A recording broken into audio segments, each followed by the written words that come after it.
iemHUB, IEM, Integrated Environmental Modeling. Michael's going to address the question of why iemHUB, and as you see on your screen, why Hub Zero, which is the underlying software facilitating iemHUB. But Michael's going to talk about it from a web-based content management and collaboration technology perspective. But before he does, I want to just address the question why iemHUB from a science and modeling community perspective. The idea for such a website evolved from a series of workshops attended by IEM practitioners representing various roles and organizations. The roles included modelers, assessors, software engineers, decision makers, and such.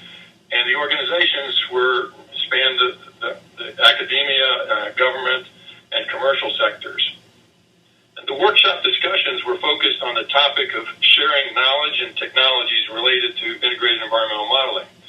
And it was clear from the very first workshop involving modelers from the U.S. federal agencies that there was tremendous overlap in the science and modeling needed to address each of the agency's missions. It was also clear at that point in time that each agency, and actually the different offices within those agencies, were developing models representing science that either duplicated an effort by another agency or was of potential value to another agency. In either case, the models that were being built were not designed and implemented for easy sharing and interoperation. Subsequent workshops confirmed that this situation reflected not just the U.S. federal agencies, but all organizations across the world. So the early workshops were basically discussions concerning what to do about this situation. After a workshop in 2007, a white paper was published that described the situation and made several recommendations, one of which was that a formal community of practice for integrated environmental modeling should be created. This community of practice was to be open to anyone with a role or interest in IEM from anywhere around the world. The thought was that it should be managed by the community at large and have no specific organizational identity or responsibility. And so from here, it was obvious that a web-based community center was needed. Workshop discussions narrowed at that point to the specifics of where such a center would reside and what functionality was needed. So the overall goal of this community center, iemHUB, is to maximize the ability of the entire community to communicate and collaborate regarding all aspects of IEM. Specifically, the desired functionality was focused on three areas: sharing models and modeling-related tools, communication and collaboration, and education. So in terms of sharing models, it's kind of clear that we were looking to provide access to algorithms, models, modeling systems, and the related source code, executables, users' manuals, tutorials, and such, and also databases, whether they be state, regional, national, international databases. We were looking for access to tools that would allow us easy access to these databases, querying of these databases, retrieval of the data, and processing of the data. We were also interested in being able to conduct kind of product reviews and product use trackers so that we knew on the fly what products, what tools were being used the most, were most easy to use, and that type of thing. In terms of communication and collaboration, we were looking for tools such as web conferencing and online web meetings, events calendars, blogs, wikis, forums, and chat rooms. We wanted to be able to electronically discuss such issues as publishing standards for modeling products, which required then metadata and controlled vocabularies and taxonomies. And how do we get at all of those kind of issues across the community? We were looking to develop and promote guidelines for modeling best practices. We were interested in links to related sites, which themselves reflect other communities of practice. And we were interested in search and query software to facilitate the user's ability to stay abreast of all of what's going on with respect to IEM. And finally, in terms of education, we were interested in facilitating the organization and storage and access to expert knowledge related to IEM, such as video clips. And this conference here is being recorded so someone can subsequently tune in and view it at their leisure. Those types of functionalities.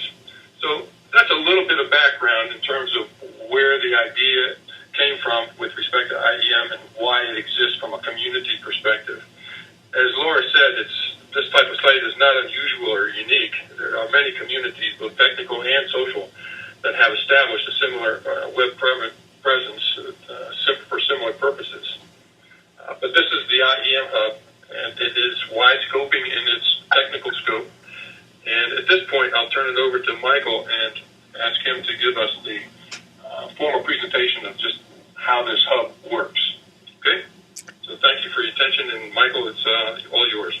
Well, thank you very much. Wow, that was a terrific introduction of really what Hub Zero is all about. So I think you just answered the whole question about why Hub Zero. But let me put a little more meat on it. I want to walk you through the iemHUB. Again, this may be new to some of you, or maybe you've been here before, but you can go to iemHUB.org and take a look at this website and navigate around, and you'll find all of the things that we just heard about. And I want to walk you through all those features little by little, and also put it in the context of all of these other hubs that you've heard about. So Hub Zero is a software platform that we've developed at Purdue. We really developed it just out of our own necessity, and starting with a project called NanoHub back in 2002. And from there, other people, it just resonated with the scientific communities. There are many different communities that are all trying to do the same things. They're all trying to share simulation and modeling and data, and they need ways to collaborate online. So we built this toolbox called Hub Zero, and we use that toolbox to build, now there's more than 40 sites worldwide. We have 27 of those sites at Purdue for various projects that we run here, ranging from nanotechnology to earthquake and civil engineering, to biofuels and environmental modeling and all kinds of things. So anyway, lots of sites, and I think you'll find some commonality amongst all those disciplines. So I want to walk through some of the main reasons why people are creating these hubs and what they're doing with them. Reason number one is that people are looking for a collaboratory for team science. So I'm using all the buzzwords, right? Team science nowadays, people get together and they do science not by themselves in a private room, but they work together with people in their same institution or even around the world and kind of share data and share ideas. And it's useful to have a web infrastructure called a collaboratory that's kind of like collaboration laboratory where you can access those things. So in the Hub Zero view of things, this is how I kind of think about or look at hubs.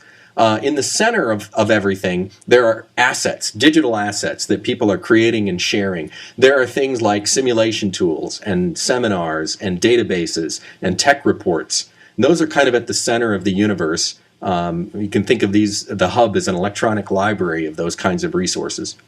But around all of that, we add a lot of different community and collaboration support.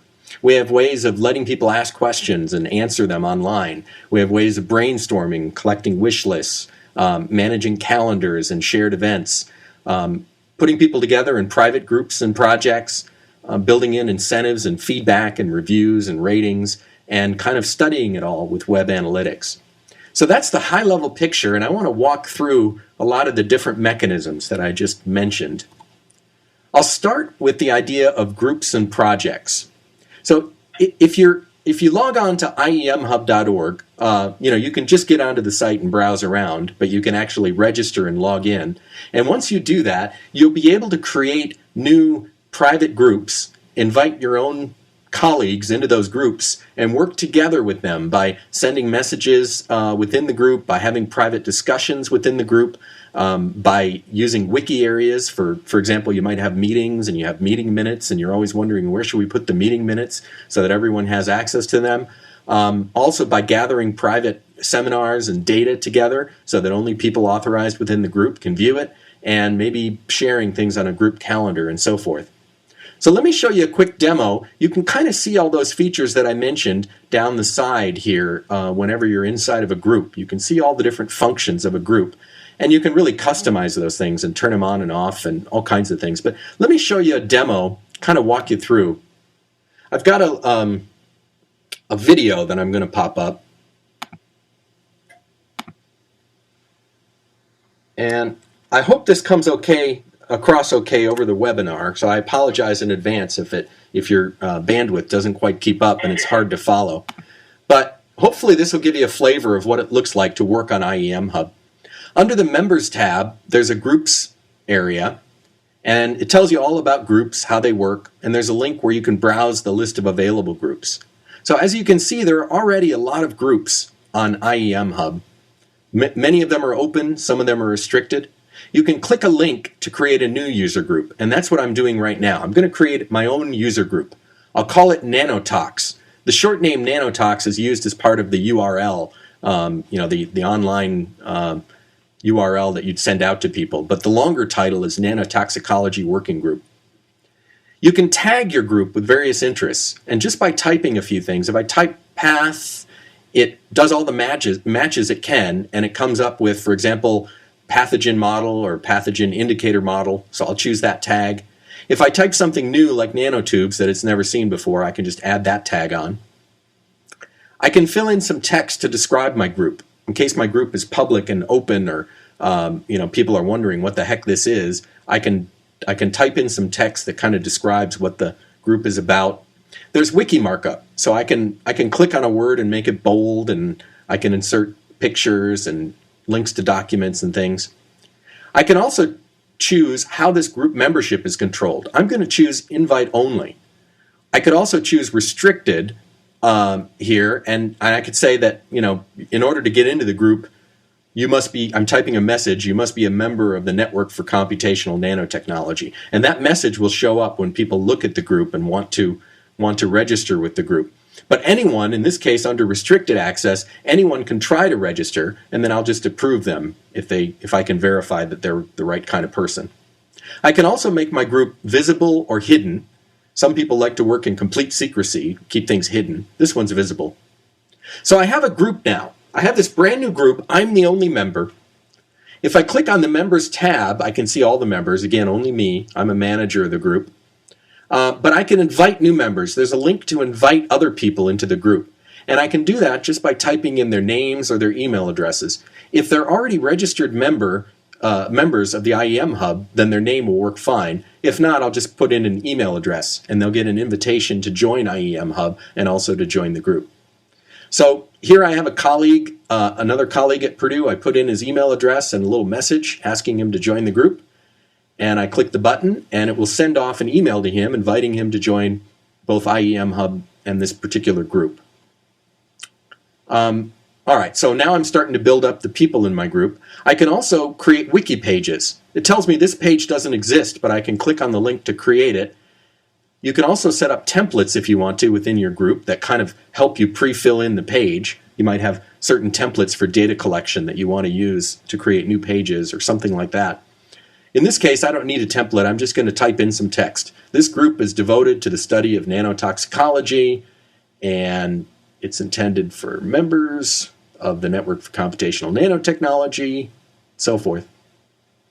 And this can be, you can keep it as simple as typing ordinary text, or you can use the sort of the toolbar above the text to mark things up.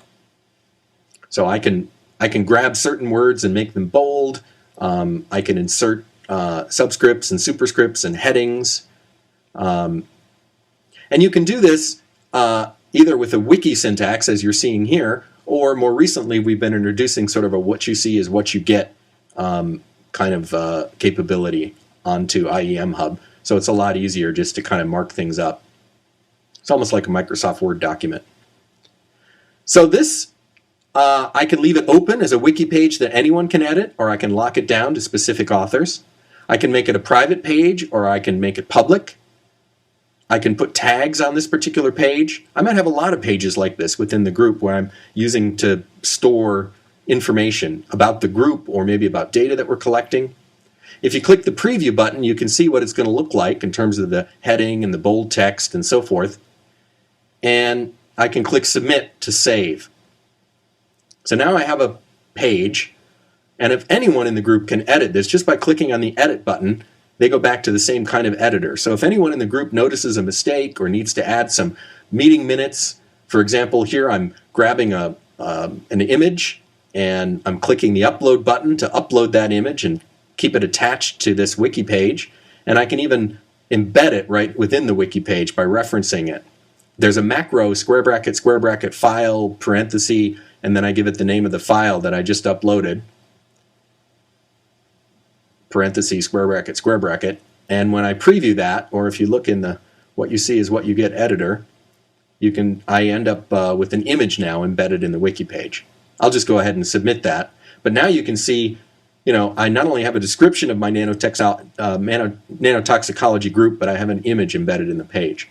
And I can see the editing history of all of this. I can see that the page was first created in November 23rd and was edited shortly thereafter. You can see every version that was made in a wiki page like that, which is really helpful when you're collaborating. I can send a message out to my group very simply because we already know who's a member of the group. Not very many people right now. It's just me and my colleague at Purdue. But when you get a large group of 10 or 50 people, it's very easy to send a message to all of them. You just fill in a subject line and type a message and click send, and the hub will take that message and send it out to all the people that are members of the group. It also keeps a record of it too on the hub. I can go into the discussion tab, and there's an area for discussion forums. I can click add topic, and that creates a new topic thread. I can fill in the title and some comments. In this case, I'm interested in carbon nanotubes. So my short topic is, anyone have CNT studies?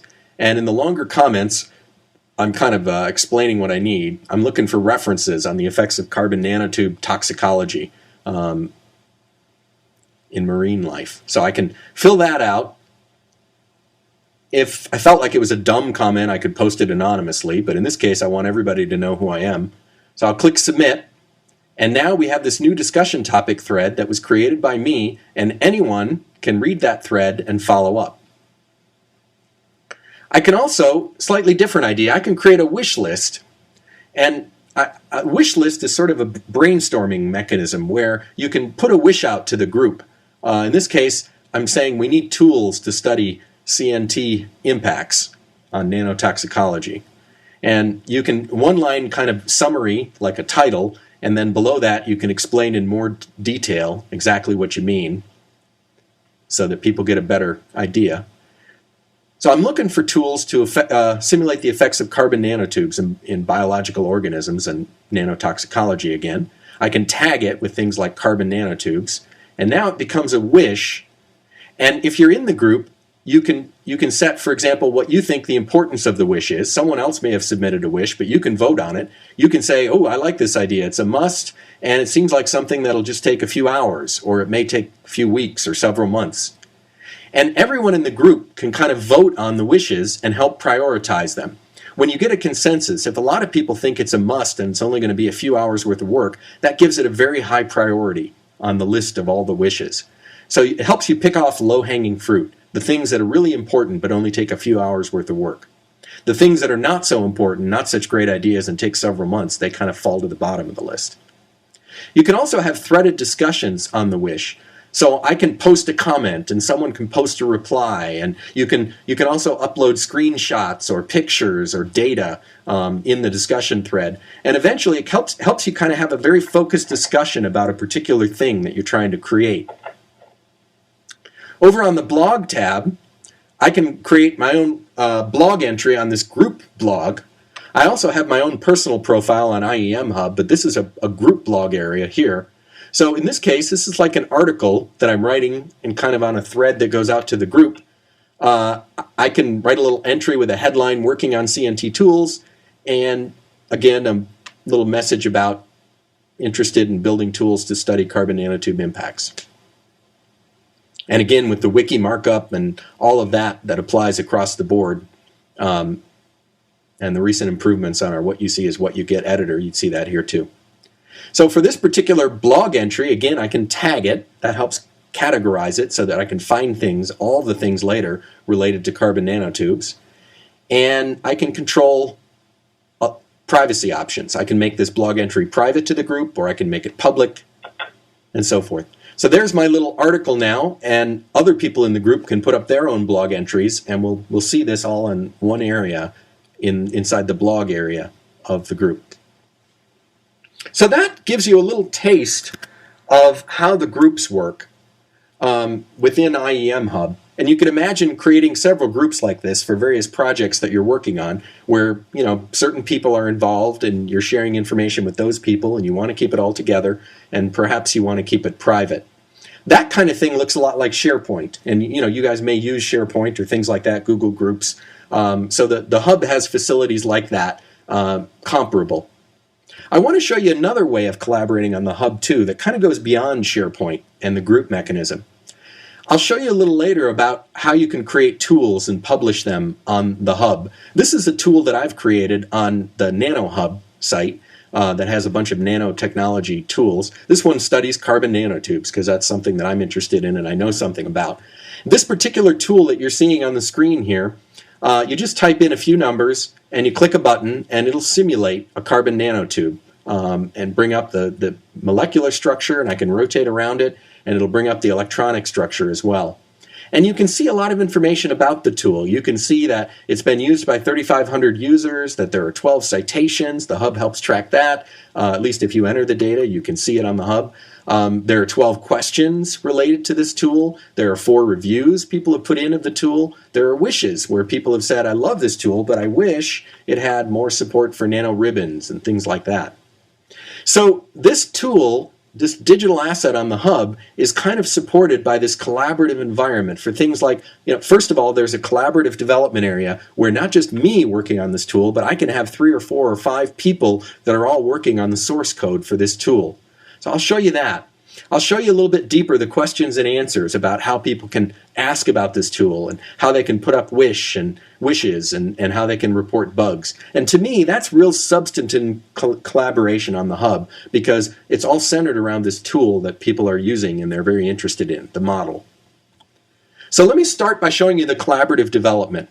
The hub, when you register a tool with a hub and say that you want to contribute this tool as a digital asset, it will create a project area, very much like the group that we just looked at, but it also includes a source code repository. We use Subversion for source code control, but there are other things people use like CVS or Git or SourceSafe and different things like that. But on the hubs, we use Subversion. It's a way of checking in your code. Multiple people can check out the code, make changes, and check the changes back in. And you can see that here on the screenshot. I'm looking at a change that happened on the code. A lot of people are working on this code, and I just looked at the latest version and I was thinking, what happened? And if I bring up the change set for the latest check-in, I can see that my colleague checked in some code recently. The red line is what was deleted, the green line is what was added, and I can see sort of line by line all the differences that were made in that code for that particular check-in. So all of a sudden, if my model stopped working or started giving different answers, I could very methodically trace down who made that change, when was it made, and what was the effect. And I can even back out that change, get rid of that change, and revert the code to what it used to be. So that's very valuable when you're doing collaborative source code development. If you've ever worked on online on places like GitHub or SourceForge, you know what all of that's all about. It's a way of collaboratively developing the code, and the hub supports that too, a lot like SourceForge. Now, once you publish a tool, people have questions about it. They'll say, I don't understand the meaning of this. In this case, there's a question about the electron wave function and how it gets calculated for a carbon nanotube. And in this case, someone else, it could be an author of the tool, one of my colleagues, or it just could be someone in the community that happens to know a lot about the subject. Someone else responds with an answer saying, take a look at the Kronig penny model and include carbon nanotube specific parameters. And then that original person that asked the question follows up and they start having a threaded discussion. He says, thank you for the reply, and this is why I'm interested. And you can get into these threaded discussions that about a very specific thing. In this case, focused on this idea about, we have this question about an electron wave function. So the questions can be tightly associated, for example, with the tool. So when I'm looking at a tool, I can see all of the questions that go with that particular tool because that's what I'm interested in. You also earn points and kind of get rewards for helping out with questions. If you respond to a question and that's chosen as a good response for the answer, then you actually earn points for helping the other person out. Another way of collaborating, as I showed you before in the groups, is this idea of wish lists. So on this particular tool, the user says he doesn't want to be able to have to compute a whole IV characteristic by default. And he's saying, you know, I like what you're doing, but I want you to provide like a simpler idea, maybe not the whole calculation, maybe something simpler and faster and so forth. And you can explain your idea pretty well. Everyone that's a tool developer on this particular tool development project can all look at that idea, and they, just like I showed you before, they can select the importance and the effort. They can say that's a great idea, it's really important, and it's only a couple hours worth of work, in which case it'll bubble up to the top of the priority list, or it's not such a great idea and it's kind of complicated, in which case we'll get to it. You notice also there are buttons here for the community vote. So if these are public wishes, people in the community that aren't allowed to actually change the importance or the effort, they can at least give it a thumbs up and say, yeah, that's a great idea. I like that idea. And they can even bid these points. As you earn points on a hub, you can bid points on things. You can say, I'll give 50 points to anybody who will implement this wish because it's important to me too. So it's a way of, again, voting with some kind of valuable currency, like pseudo points. And again, that's per tool. Now, you might have something that goes wrong with your tool. You put up a tool and you run it, and under certain circumstances, it crashes. So when a user finds something that crashes, they can submit a support ticket, a bug report, to the hub. And in the case of running a tool, the ticket goes directly to the team that develops that tool. So it's not, the tool doesn't get lost in email or it doesn't go off to people that don't know about it. When you're running a tool and something goes wrong, the ticket goes directly to the tool owners. When you log into iemHUB, you see a list of assigned tickets like this. And you can see that there's a ticket with a little headline and some comments and so forth. And you'll see a particular list of tickets like this that are assigned directly to you or to your team. There's also buttons where you can see all the tickets, not just a short list, but all the tickets that you have, and a button where you can also submit your own new tickets. So those are the kinds of controls you see when you log into iemHUB. Over here, this is what a ticket looks like. It's a description. It shows you what user was having the problem, a description from them of what the problem was. You can even attach screenshots and files and things. And you can, again, have threaded discussions, helping to pin down what exactly is the problem here. That we're running into. And then eventually, hopefully you fix the problem, you publish an updated version of your tool, and you close the ticket. So those are really strong collaboration mechanisms, I think, as opposed to just group discussions. They're really focused on doing something like creating a model and critiquing the model and improving the model. Now, I've talked a little bit about tools. I want to talk specifically about how you publish those models. A lot of times people think of Hub Zero as an app store for scientists. Each hub becomes its own app store for a particular scientific community. I don't mean apps quite like, mobile apps, but I mean like some apps sort of like that. There's an app store. You can browse these apps online and you can access them with the click of a button using standard web browsers in your desktop. So these are apps that are created and uploaded by people out in the community. Anybody can do this. Anybody out there that can access iemHUB can upload and create a new model and publish it on the iemHUB. These apps are accessible from any machine using a web browser. They're powered by the cloud. They have intuitive interfaces like the ones you see here with built-in visualization and graphics. And it's easy to push out new versions. So as you fix bugs and make improvements to the model, you can publish a new version, and the latest version is always online.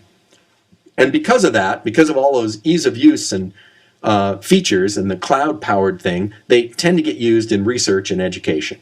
So let me walk through each one of those bullet items and kind of expand a little bit. So the apps, first of all, are created and uploaded by people in your community. Suppose you're out there right now today with some Fortran code that you created like 10 years ago to model something, and you want to get it out there for people to use. Instead of just putting out source code that they have to compile, or instead of putting out binaries that you have to pre-compile for Windows and Mac and all these different platforms, you can just publish it on the hub, and we have a whole system for doing that. We have a system that walks you through the process of registering your tool, creating a project area where you can work on it, uploading your code, getting it installed, improved, and finally published so that end users can access it with a click of a button. And that system looks kind of like this. You can think of it like like any other content management system where it helps you publish. In this case, the screen says, "What's next?" And it explains that the latest code is installed and ready on the hub, like iemHUB, and it says you should test your tool by clicking the Launch Tool button, and you should review the page that describes the tool. And then it says in big bold letters, "We're waiting for you." Anybody on the tool team can preview the tool and look at it, and anybody on the tool development team can click the link that says, "This tool is working properly, I approve it." Or you can click the link that says, "Oops, after testing, I made some changes." So there's a link that says, "I fixed my code. Let's go back and install it again and get it ready." So this development process where you upload your code, it gets installed and staged, and you take a look at it and approve it and publish it. You can go through that loop many, many times, and that's how the apps get out. And for example, iemHUB has hundreds of tools where there are 600 developers that are working on projects like this across all these hundreds of tools that are available online. So the system supports all that activity. These tools are accessible from any machine. And again, you might think, well, geez, my source code bundles are accessible from any machine. That's true, but then people have to download the source code. They have to compile it. And you start getting email, like the kind shown here, where people say that the tool doesn't compile for me. And, hey, can you help me? And I don't understand. And you start getting into a very difficult support environment because you don't really understand what their system is, and they don't really understand how to compile your tool. So when you put out source code bundles, it's always kind of a headache to help people get it going. You can also put out binaries, pre-built binaries for Windows, Mac, and Linux, and 32-bit and 64-bit, but inevitably you'll run into some situation where a user's running the bleeding edge copy of Windows 8 or a very old version of Mac, maybe Mac something much older, hopefully not Mac OS 9, but you never know. We see some really strange things out in the wild. So you always run into a situation where there's a certain platform that you've never tried before or it's difficult to support. And by the way, even if you could get binaries that work, people continually have to download and install the latest binary because you'll make a change, you'll make a fix, and they have to download and install. And you make a fix and they have to download and install. So there's always a headache with that. The hub way of doing it instead is that you just access those tools from a web browser. You always get the latest version of the tool and it always works because it doesn't matter what web browser you're using, you're just accessing the tool as it's served up server side from the hub. So it's a whole lot simpler to support and maintain. Now I mentioned that these tools are powered by the cloud. You might be used to thinking of programs as something that you install and run locally. And when you do that, whatever your computer is, you're kind of limited by that. The hub way of running things, again, because you access them through a web browser, your computer just becomes a portal to access a larger infrastructure. The hub itself kind of runs in a cluster environment here at Purdue, and beyond that, there are many other clusters that you can send jobs off to. So there are lots of free resources out there. The TerraGrid, which is now Exceed, and the Open Science Grid and DiaGrid. There are other pay services like Red Cloud and Amazon, but there are lots of grids out there that you can submit jobs to, and the hub becomes a gateway to all of that. You can put up a tool, and when users click the button to run the tool, it can automatically send a job, 100 jobs, 1,000 jobs, off to the Open Science Grid and have them all run in parallel. And people don't need to know how to access Open Science Grid, or they don't have to have an account on Open Science Grid. They just use the hub, and everything else becomes transparent. So you can really unleash the power of the cloud through the hub. A lot of these are real research codes that you might have heard of or you might be using anyway in your field. For example, on the iemHUB, they offer the LAMPS code for molecular dynamics simulation. On Manufacturing Hub, they have an open foam code, which is kind of like Fluent for fluid dynamics, but it's an open source version of that. And they have that installed and supporting different 3D modeling things. On the Earthquake Engineering Hub down here, they have an open code called OpenSeas. That's a community code for simulating structural effects of an earthquake. You can see how a building will react to an earthquake.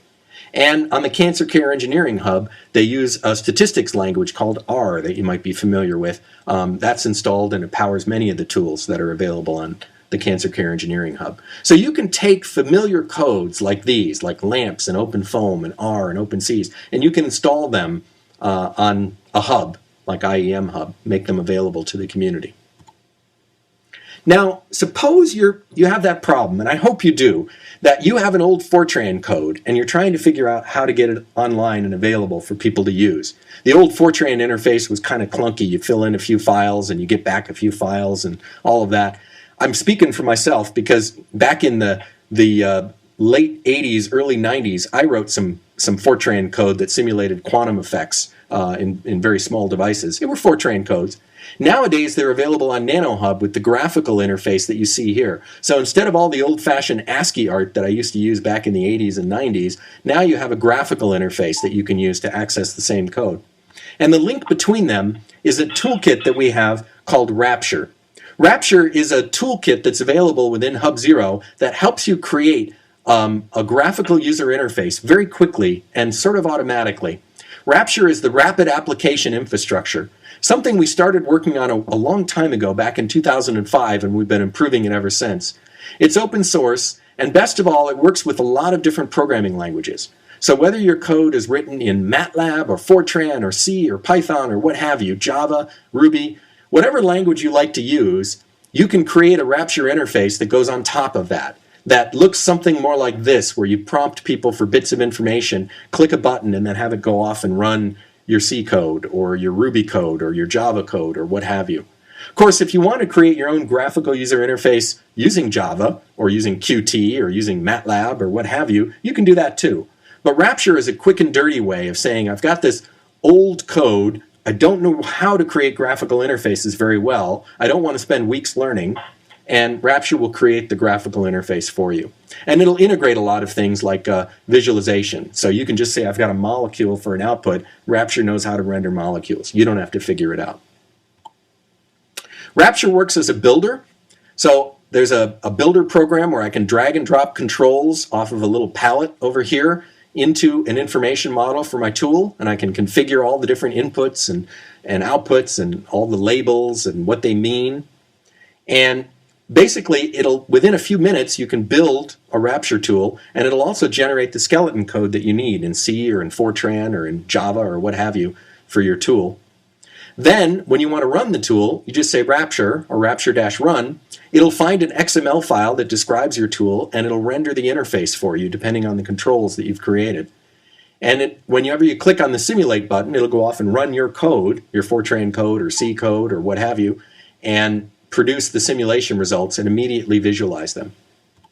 There's also a regression tester in the Rapture environment. The regression tester reads the description and the regression tests for your tool, and it will rerun a series of tests. So after you've been developing a code for 6 months, you can go create a bunch of tests, for example.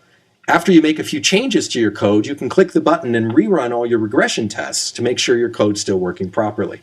Anything that's wrong with your code will show up as a difference. And you see that here as the little red X's on the screen. They all get flagged as differences. You can click on any one of those and see all the things that are different than they used to be in your code. Some of those might be fine, and you can just go on, say that's correct, move on. And some of them might be things that are real problems, and you have to go back and look at your code and figure out why it's misbehaving. So Rapture has this whole environment that starts with the drag and drop creation of your tool, the running of your tool, and eventually the regression testing of your tool or your model. It's a really terrific way of kind of supporting all of that.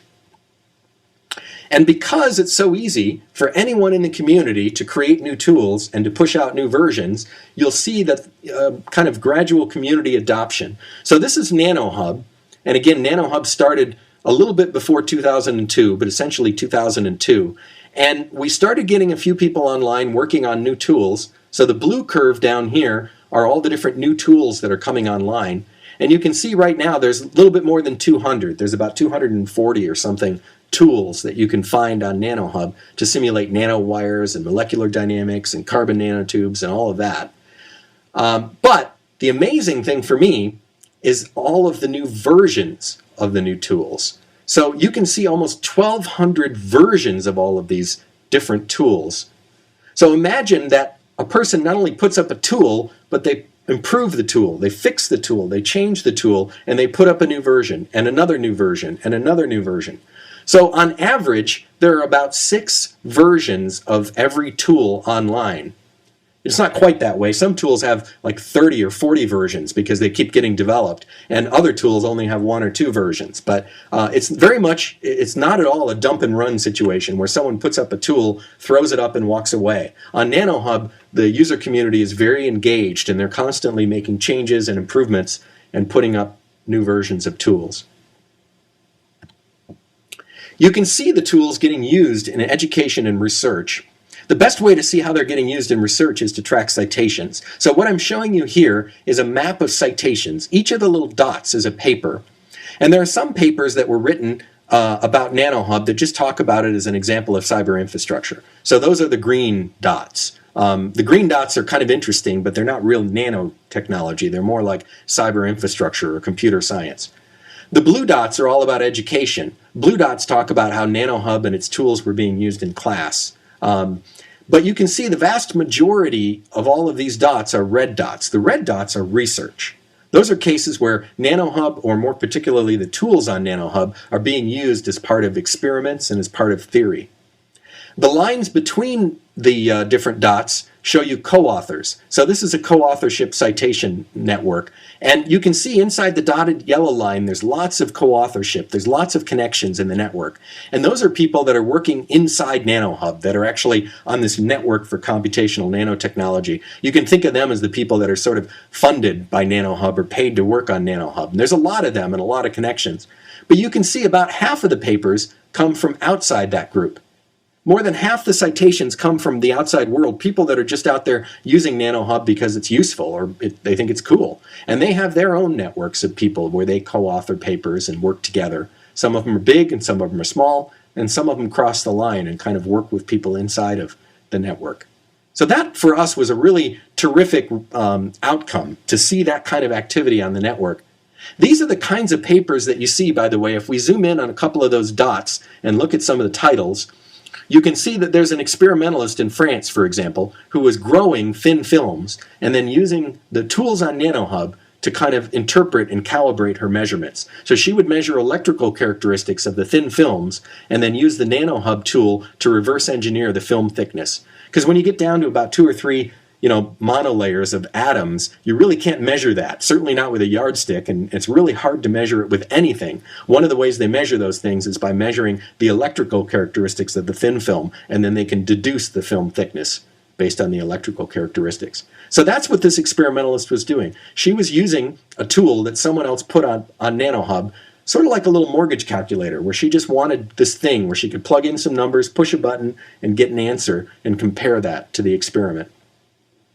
There's another physicist over in Italy that downloaded a code from NanoHub, an open source code, made some changes to the model, and then compared his improved model to the stock model on NanoHub.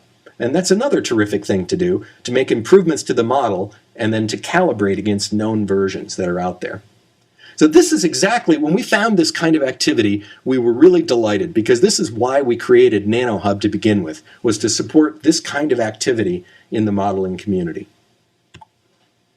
All right, now, since the tools, things have kind of moved on. Nowadays, there's a lot of interest in data. So not only doing simulation and modeling, but actually gathering experimental data and hopefully putting the two together, taking your data from experiments and using it as part of the modeling effort. So a lot of people think of Hub Zero, or hubs in general, as repositories for data and publications. I already mentioned how the community can create applications, apps, and submit them to a hub and publish them. But the hub is more than just apps. You can also publish seminars and tutorials. So like this seminar that we're having today, we'll get this up on iemHUB.org, and anyone can watch it. You can also publish tech reports, maybe things that are sitting on the shelf right now gathering dust that haven't seen the light of day. You can get those out and published electronically on the hub so that anyone can read them. And recently, we've been adding data from experiments. There are half a dozen hubs now that offer databases where you can browse the data online and upload new data. So I want to walk you through a few of these hubs just to show you the kinds of things that they've created and published. So NanoHub, again, being the oldest hub, now has more than 230,000 users just in a 12-month period, not overall time, but in the last 12 months, There are more than 230,000 users around the world that have downloaded things from iemHUB, that have run the simulation tools, that have watched the seminars. So those are really engaged users. There are about 450,000 visitors, people that have just touched iemHUB, but the user community is about 200,000. And the reason is because there's this rich collection of all of this content that people can use. They have more than 200 simulation tools. I think the number's up to about 240 or 245 now, growing all the time. So there's a large collection of simulation tools. There are almost 2,000 seminars that you can find on iemHUB, so you can learn about all kinds of different aspects of nanotechnology, including cutting-edge research. There are more than 500 teaching materials. Those are homework assignments and lesson plans and course outlines and things like that. And there are 64 complete courses. Some of those are 15-week courses like you'd see at Purdue. Some of them are short courses like a week-long or 2 weeks long kind of thing. But there are 64 of those courses that you can find at Purdue with lots of different lectures. So a lot of activity, a lot of content, and all of this content, once it starts to build up, really drives the user base, has people come to the hub to find it. Here's another example. This hub's only been around for a couple years. It's the Network for Earthquake Engineering Simulation. This is also hosted now at Purdue, network kind of headquartered at Purdue. And their goal is to collect earthquake-related data. How do buildings get damaged during earthquakes? So the recent earthquakes, for example, in Haiti and Chile, they're being gathered into databases on the iemHUB, and you can actually go there and browse around. You can see all of the building damage from the Haiti earthquake if you just want to browse it. You'll also find data from about 200 projects that they've done. These are projects where they create a concrete column and they smash it with giant hydraulic things. And they gather all of the data from the 200 different projects into what they call the project warehouse. And you can search that and visualize and download that data. They have 50 simulation tools where you can simulate the effect of, for example, a concrete column and how it gets smashed and how it should be damaged when you crush it. And you can find about almost 1,000 other things. Teaching materials and seminars and tech reports and things like that. And again, all of that content is driving their user base. They started from nothing a couple of years ago, and they're now up to about 32,000 users. And again, engaged users worldwide. Here's another hub. This one's called iemHUB, and it's focused on pharmaceutical manufacturing and engineering. This started a while ago in about 2008, and they're up to about 23,000 users now worldwide. They've got 22 simulation tools where you can simulate things like rotating drums and tablet manufacturing. They have a excipients knowledge base. Excipients are the inactive ingredients that you use to make a tablet, for example. So you might put in just a few micrograms of an active ingredient, and you put that in some monocrystalline cellulose or some inactive ingredient to make a pill. And they have a whole database from manufacturers of all the data for various excipients, and you can look at various lots and manufacturers and all the material properties. So if you're trying to manufacture a tablet, that's a very valuable resource. And they have 100 other things too. Again, seminars and tech reports and teaching materials that you can find on iemHUB. One other interesting case as far as data goes is the Cancer Care Engineering Hub. I think they're interesting because, not just a repository of knowledge, but their whole group is focused on gathering really private medical data, analyzing that data, and trying to find correlations for cancer. So if you go to this Cancer Care Engineering Hub, ccehub.org, you can see a little bit, but I'm going to show you a peek under the covers that you wouldn't ordinarily be able to see because of the protected nature of healthcare data. But basically there's a group in the hospital that collects blood samples. And they go to a database and they enter in the data for the blood sample and the patient, and they push a button and save that data and ship the blood sample off. The blood sample physically is shipped off to another group that does proteomics analysis. So they analyze the blood, they enter that data into the database and push the button, and then the data gets shipped off to another group that looks at the statistical analysis and tries to find cancer correlations. So this hub is a way of connecting these different groups that are collecting and adding data and moving it down the chain for analysis. So if you have the right privileges on iemHUB, you can see things like this. You can go in, there's a form for patient diagnosis that the doctors and the clinicians use. There's a form for patient treatment that the hospitals and clinics use. And they can click the button, for example, on the patient treatment form and bring up this particular patient. They can choose which patient it is and what the date was and the treatment that they've just applied and some parameters, maybe the dosage and things like that. And they click the button to submit that data. Later on, other people in the project can look at all these different databases, not only the patient treatment, but the diagnosis and the enrollment and the whether or not there's smoking or alcohol involved and diet and all of that. Lots of different demographics and data.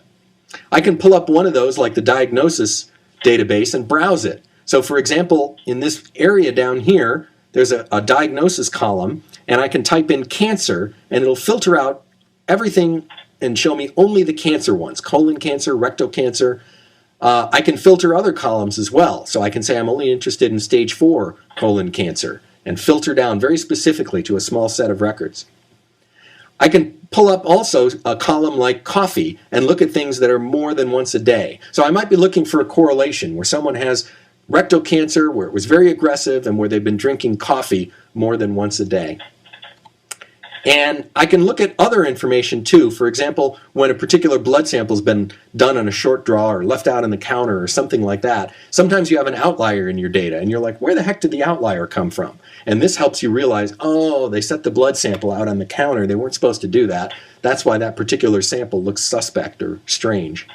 But you can choose records, and after having winnowed it down to stage 4 colon cancer, people that drank coffee more than once a day, I can feed those records into those simulation and modeling or analysis tools that I talked about earlier. So I can take a series of records from the database and feed it into an R code, for example, that does a statistical analysis and shows me some maybe probability density functions or some kind of correlation to help me track down the cancer, or maybe the effectiveness of the treatment as well.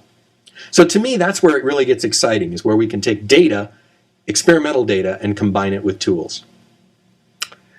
All right, now one of the last things I wanted to talk about was sort of the outreach solution. A lot of times when people are doing research, they really, at the end of the day, when all the research is done in secret and they've gotten all their data and they're feeling sure about it, then they publish it. They want to get it out there and disseminate it for other people to know about and to take credit for the work. And they also want to kind of engage with the community in outreach. And a lot of people think of Hub Zero in that context, that it's an outreach solution. So for example, I mentioned before about the analytics that we have to study the impact. If you have a tool like this particular quantum dot lab on iemHUB, you can get lots of information about how that tool is being used, the people that are using it, where they're coming from, and how many times they've run it, and so forth. So you can go to the usage page on a tool and you can see your user community growing over time. You can look at all time, you can look at the last month or the last year or the last quarter, and you can see whether or not the number of users is growing, whether or not the number of simulation runs is growing. That'll give you a sort of a sense of the health of the tool. Also some good analytics to report if you were going for funding on this particular tool and looking for additional funding. As a contributor to a hub, so for example, I'm contributed content to iemHUB, I have a profile on iemHUB that not only has my name and my bio and my email if I want to, or websites, but it also has some information about my impact on that community. There's a little graphic here that shows how much impact I've had with various resources over time, and I can click on that and it will bring up detailed analytical information showing me, for example, these are the 10 tools that I've contributed to iemHUB, and I can see in the last 12 months, this particular tool, only 20 people used it. But here's another tool, Band Structure Lab, that 1,000 people used. And overall time, I can see I've served about 2,600 users on iemHUB over the last 12 months. So as I'm writing my next proposal to NSF or the EPA or NIH, I can use this information to kind of justify the impact that I'm having on the user community. I can see how many people have used the tool. I can see how many times they've run the tool. Band Structure Lab's been run 22,000 times, so it seems to be pretty popular. And I can also see overall time. Overall time, I've touched 9,500 users on iemHUB, and they've done about 280,000 simulations across all of these tools. So it helps you build up your impact story that way. Another way that people use the kind of outreach, the hub as an outreach vehicle, I thought this was interesting for you. iemHUB now, after going for about a decade and building up all the content, they're now starting to offer courses. And not only the sort of free courses that you can take if you want to, but more engaging courses where you can actually interact with an instructor, you can ask questions in an online forum, you can get a little piece of paper at the end that says you've taken the course and you've completed all the quizzes and the homework assignments. This is a sort of massive online education that you've heard about maybe from Stanford University. MIT has a new effort called edX. Right now, those other universities are doing it basically for free, and they're getting hundreds of thousands of people to sign up for their free courses. NanoHub took a different approach. What if we only charge a small amount of money, like $30? And again, that's almost free. Maybe it's just enough of a hurdle to make sure that people are serious about taking the course. And what if we could get people to sign up in large numbers for a course like this? It might be a great way of not only doing our outreach duty with the community and helping with education, but also kind of helping to support NanoHub as well in the development of new content. So they have 5-week courses now that they've run, $30 each. We ran 2 courses in last spring about nanoelectronics, and there are a couple of more courses coming up in the fall, atomic force microscopy and fundamentals of nanotransistors. And the interesting thing for me is that they're getting a worldwide audience. In the first 2 courses, I think there were a lot of people from the US and a lot of people from India, but there were people from like 60 countries worldwide. We had 2 people from here and there, Brazil and Italy and all kinds of countries all over the world. I thought that was really exciting. So Hub Zero is a platform that can support that kind of solution as well. So just to kind of wrap up and give you guys a chance to ask more questions, why Hub Zero? Well, because it has this large integrated feature set. We really created Hub Zero to support these various communities that are doing academic pursuits in science. So if you compare to other similar kinds of infrastructures, some people compare us to MIT's OpenCourseWare. OpenCourseWare is a terrific thing. It's a great repository of seminars and teaching materials, but really that's all it is. It doesn't have a lot of the community interaction and certainly any of the computation and so forth that Hub Zero supports. You might also look at different things that are content management systems like Drupal or Joomla. And again, those things have some of the community support, the discussion forums and wikis and groups and things like that, but really don't have any way to support simulation and modeling or data. You might look at SharePoint, again, as a way of getting together and collaborating inside groups. And SharePoint is terrific at that, but it has large holes in other areas where you comes to the scientific modeling and again, data and tracking provenance and all of that. One of the closest things that I've seen to what Hub Zero is all about is a site called myexperiment.org that's run in the UK. It's also focused on science, and it lets you upload scientific workflows for experiments and also for simulation. They have things like discussion forums and user groups and so forth. They also support simulation and modeling and scientific workflows and some data sharing, which is really terrific. Hub Zero, NanoHub is an example, but Hub Zero in general supports sort of all of this across the board, so it's a one-stop shop. And where we're going with Hub Zero is this area down in the bottom here. We've already made some pretty good progress in terms of data sharing and adding digital object identifiers and library standards into the mix so that you can create libraries of digital content. There's more to do there that we're always working on. And we're also moving into this area of integrating the data and the tools and doing things like uncertainty quantification so that you can see, not just numbers, but numbers with spreads, with means and standard deviations, and handling the uncertainty in those calculations.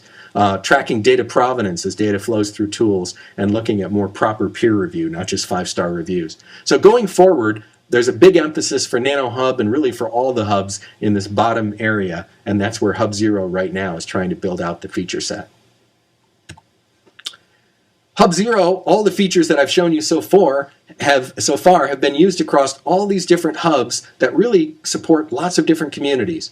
In the engineering area, there's NanoHub, but there's also earthquake engineering, microelectrical, mechanical systems, manufacturing, and pharmaceutical engineering. So there's lots of different engineering within just the engineering area. There's lots of different kinds.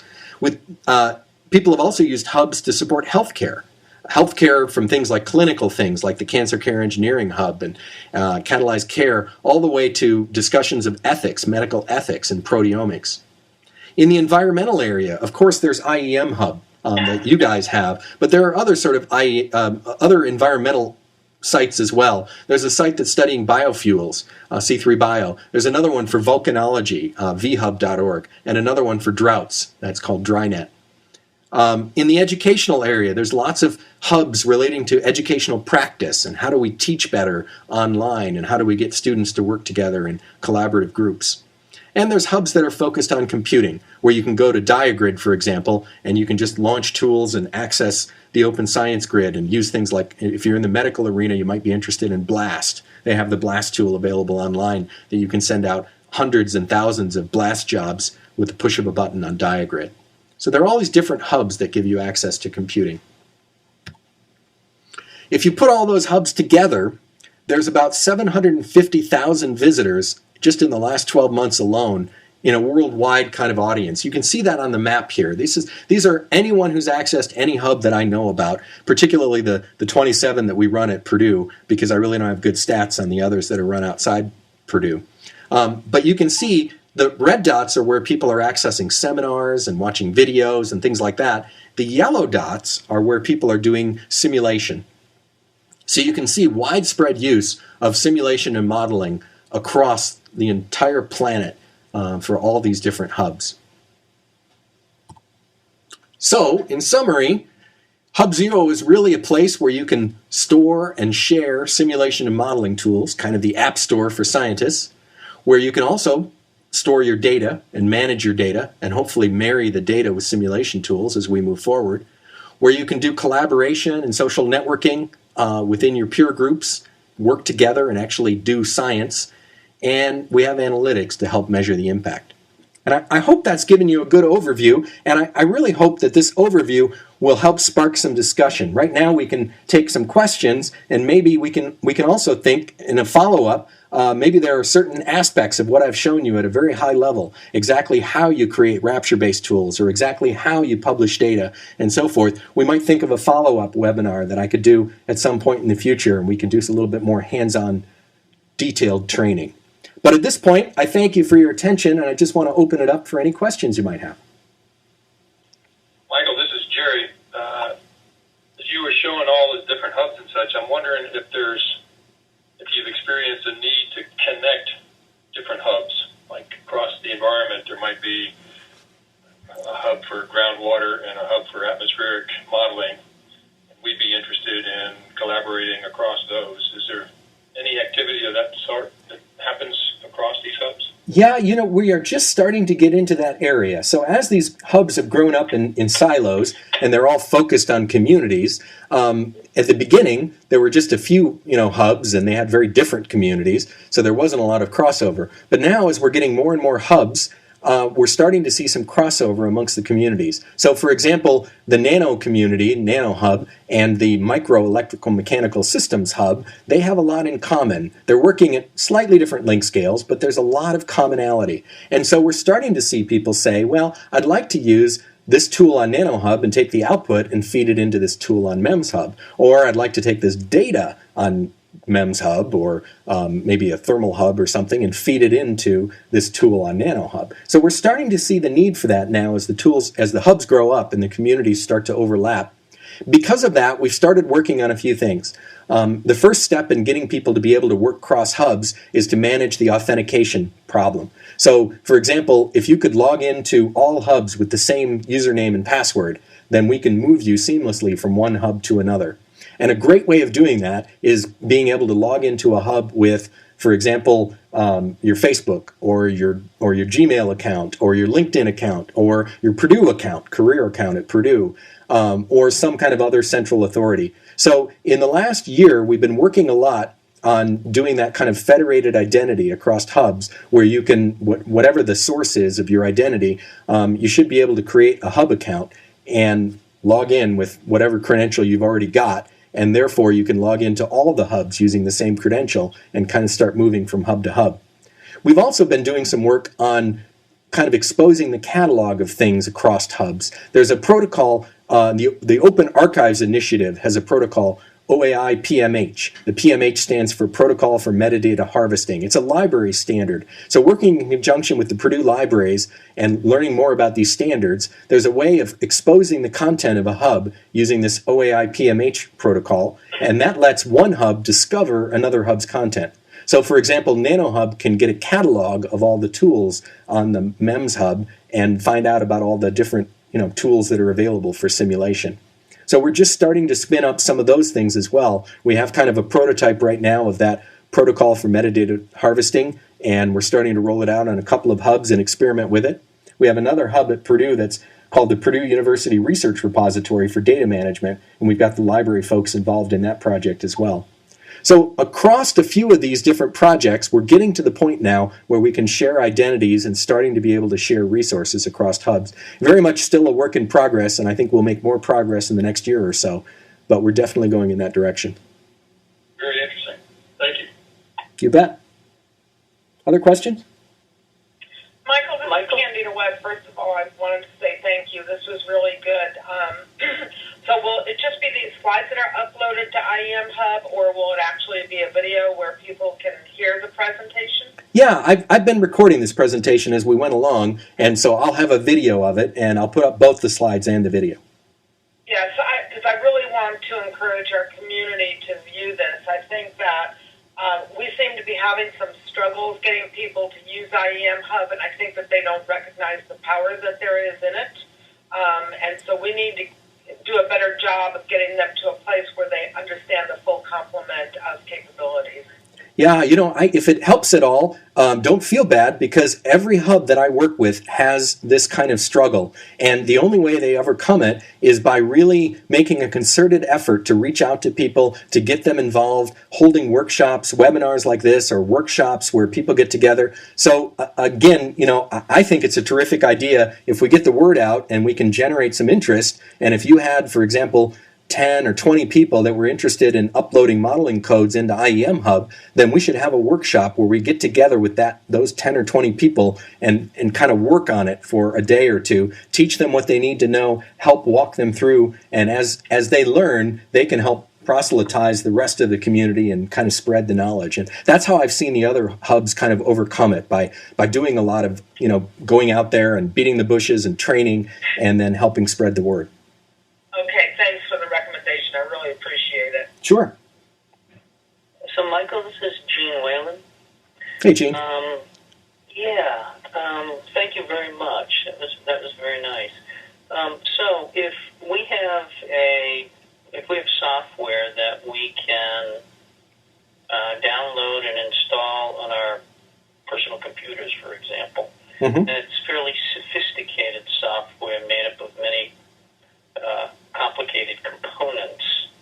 How difficult is it to just upload it and install it on iemHUB such that people can then run it from iemHUB, as opposed to, say, having to go to a particular PC, and be able to take and utilize, if there's software written that does the managing of multiple computers that are associated with iemHUB. There are people who are listening on here, like Alan Brooks, who's got Envision, and there's other modeling frameworks that are very sophisticated, and it would be nice if they could sit someplace so they could access one version and it could be updated very easily. How easy or hard or difficult is that? Yeah. These are not small little models or applications. Right. Yeah, I'm glad you brought it up. So, first of all, I think the value proposition is there, particularly for codes that are hard to install and compile and so forth, because if you get them centrally installed, it really saves everyone a tremendous amount of effort. So that tends to be where the most value is on all the hubs. Now, the next layer depends on how the tool was written and the technologies that it uses. So one caveat that we have in all of this is that Hub Zero and the back end of it and the simulation and modeling capabilities are all built in kind of a Linux environment. So if you tell me, well, this code is very, very complicated, but it's built in Linux, I can tell you with a lot of confidence that we can get it running inside of a hub because all of our backends are Linux. We've dealt with complicated codes. I mentioned LAMPs and other codes in the past that some of them are also very complicated in the way that they access databases and interact with each other, and they execute large workflows and all of that. That's where Hub Zero really shines. There are also complicated codes that you can run that run under Windows, and we don't really have Windows execution hosts. But we've run into a few solutions for that. So Windows applications for us, for Hub Zero, are a little bit more problematic. That's an area where people are used to installing them on their local PC and all of that, so the hub doesn't give you as much leverage. But there are a couple of solutions. One solution is to take a Windows code and run it in Linux under an emulation layer called Wine. There's a Wine package on Linux that sort of emulates Windows, and in some cases you can put up a Windows code and it'll just run perfectly under this Wine emulation layer on Linux. And in that case, there's not much work to be done, and again, there's a lot of value from that. It'll look a lot more like a Windows desktop, but it's something at least you can access with a web browser remotely, and also you could tie in probably resources a lot the same way that you do now in terms of the different computing resources that you farm things off to. In some cases, the Wine doesn't work so well. In some cases, Wine emulation doesn't emulate perfectly. Screens don't get redrawn and things don't quite work. And at that point, there's one other solution, I suppose. In some cases, the guts of these simulation packages are all written in like C++ anyway. And so putting them up using the Rapture toolkit or any other kind of graphical interface on the hub, but actually using the same Windows code, just kind of porting the C++ Windows code to a Linux environment, creating sort of a different GUI for it under Linux, but running it that way, that can be another solution. Of course, that's more work. So it depends a lot on the exact tool and, for example, whether or not it will run under Wine. Sometimes it's worth a test just to see for Windows tools if that's the easy solution. I don't know if that answered your question. I hope it does. And maybe we'll have to look at a few tools specifically and see what the specific answer is for them. By the way, I'll mention, as long as we were talking about simulation tools, a common question I get with a lot of the hubs is people say I've written my whole code in, for example, in MATLAB, and I have a whole GUI in MATLAB, and I don't want to have to rewrite that. And with Hub Zero, you don't have to. You can take your MATLAB code, compile it, because MATLAB lets you compile code and distribute that online and so forth. So you can create a compiled version of a MATLAB code, and that MATLAB code, when you push the button, can go off and launch a bunch of jobs on, Open Science Grid or cluster jobs or what have you, gather the results back together and plot them. So a lot of people find MATLAB as a really convenient common ground for either taking existing tools that they already have or building new, very graphical interfaces for tools that otherwise live on the clusters and the grid. Michael, I just want to thank you for your time today and for making the presentation because I think that it was informative to everyone and is a tool that we can certainly share with those that weren't able to join us on the call today in moving forward. Yeah, I think it'll stimulate some good conversation. Thank you a lot, Michael. You're welcome. Thank you very much for letting me talk. It was fun. Okay. All right. And if anybody has other ideas or other areas that you want to learn more about that we just, didn't quite get to today or want to see something a little more complicated, maybe we can work on putting another session like this together again in the near future. Sounds good. Laura. Thanks, everybody. Have a great day. Bye-bye. Thank you. Bye-bye.